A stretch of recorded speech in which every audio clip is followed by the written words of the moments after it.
ఆంధ్రప్రదేశ్లో 30 సంవత్సరాలు 3 దశాబ్దాల పాటు వివిధ స్థాయిలో విద్యార్థి నాయకుడిగా, పార్టీలో యువజన నాయకుడిగా, బీజేపీ ఆంధ్రప్రదేశ్లో 2 సార్లు రాష్ట్ర ఉపాధ్యక్షుడిగా, ఒకసారి రాష్ట్ర ప్రధాన కార్యదర్శిగా పనిచేసిన నాకు జాతీయ పార్టీ గుర్తించి అఖిల భారత స్థాయిలో నితిన్ నబీన్ గారి యొక్క జాతీయ బృందంలో నాకు అవకాశం కల్పించినందుకు నేను భారత ప్రధానమంత్రి నరేంద్ర మోడీ గారికి, మా పార్టీ జాతీయ అధ్యక్షులు నితిన్ నబీన్ గారికి, అదేవిధంగా అమిత్ షా గారికి హృదయపూర్వకమైనటువంటి కృతజ్ఞత ధన్యవాదాలు తెలియజేస్తున్నా.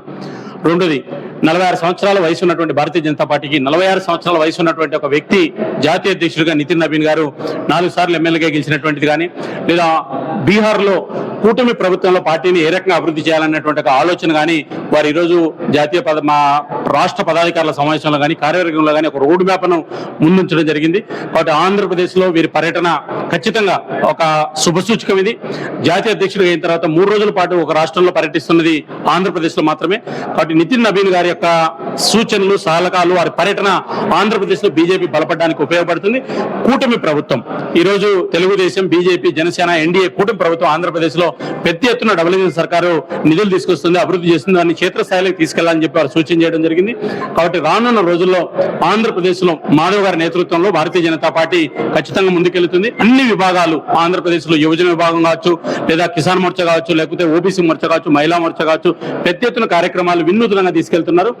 నిమ్న వర్గాలు, వెనుకబడినటువంటి బలహీన వర్గాలకు సంబంధించిన నాయకత్వాన్ని ఆంధ్రప్రదేశ్లో బీజేపీ అందిస్తుంది. కాబట్టి ఆంధ్రప్రదేశ్ బీజేపీ మంచి భవిష్యత్తు ఉండబోతుంది. బాధ్యత అండి, అది పదవి కాదు నాకు ఇచ్చింది, నాకు బాధ్యత ఇచ్చారు పార్టీ. ఖచ్చితంగా ఆ బాధ్యతకి న్యాయం చేసే దిశగా నా వంతు కృషి నేను చేస్తాను అని చెప్పి నేను తెలియజేస్తున్నాను.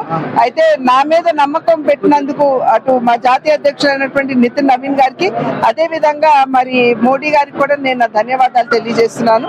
ఖచ్చితంగా దేశ వ్యాప్తంగా ఇప్పుడున్నటువంటి పరిస్థితుల్లో పార్టీని ఏ విధంగా బలోపేతం చేసుకోవాలి అనే విషయాన్ని ఆలోచిస్తూ పార్టీ ఇచ్చేటువంటి ఆదేశానుసారం నేను పనిచేసుకున్నాను.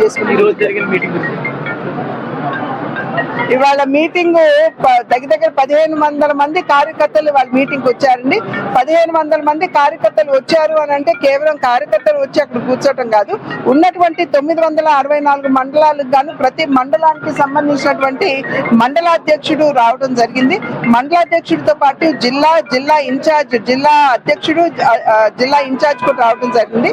కనుకనే 1500 మంది వాళ్ళ కార్యకర్తలు అయ్యారు. కనుక ఇవాళ చాలా అద్భుతంగా జరిగింది.